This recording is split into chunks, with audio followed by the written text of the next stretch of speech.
Friends, பால்மலை channel. YONO எப்படி செபித்தாரு? ஏசப்பா வந்து அவர் சொல்ற ஊருக்கு போ சொல்றாரு. ஆனா யோனா என்ன பண்றாரு? கீழ்ப்படியாம இவர் நினைக்கிற ஊருக்கு போறாரு. அதனால என்ன ஆகுது? அவர் வந்து மீன் வந்து முழுங்கிடுது. மீன் முழுங்கிட்ட பிறகு மீனோட வயித்துக்குள்ள 3 நாள் இருக்காருங்க. ஆனா மீன் வயித்துக்குள்ள எப்படி இருக்கோ நமக்கு தெரியல. நம்ம ஒரு சின்ன மீனை நம்ம சாப்பிடுறோம். அந்த மீனை கழுவும் போதே நிறைய பார்க்குறோம். அந்த வயித்துக்குள்ள குடலும், முள்ளும், நிறைய வேஸ்டேஜ் எல்லாமே இருக்கும். ஆனா அந்த வயித்துக்குள்ளேயும் ஏசப்பா அவரை வந்து பாருங்க எவ்வளவு பாதுகாப்பா வச்சிருக்காரு. மீனும் எதுவும் சாப்பிட்டுருக்காது. ஃபாஸ்டிங் தான் இருந்திருக்கோங்க 3 நாள்.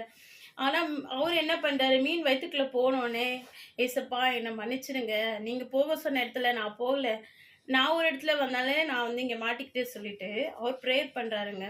மன்னிப்பு கேட்டு ப்ரேயர் பண்ணாரு. உடனே என்ன பண்ணுது? மீன் வந்து கரையில போய் கக்கிடுது அவரை. கக்கிட்டோடனே ஏசப்பா அவர் சொன்ன மாதிரியே அவர் கீழ்ப்படைஞ்சு அவர் திரும்பி அந்த ஊருக்கு போறாருங்க. அந்த மாதிரி தாங்க நம்முடைய வாழ்க்கையில கூட நம்ம வந்து நம்ம ஒரு வழியில போயிட்டு இருப்போம். கடவுள் சொன்ன வழியில நம்ம போகாம நம்ம ஒரு வேற மூலி நம்ம கஷ்டப்படுவோங்க. ஆனா அப்படி இல்லாம நம்ம ஏசப்பா பேச்ச கீழ்ப்படிந்து அவரோட வழியில நடந்தோம்னா ரொம்ப ஆசீர்வாதமா இருப்போம்.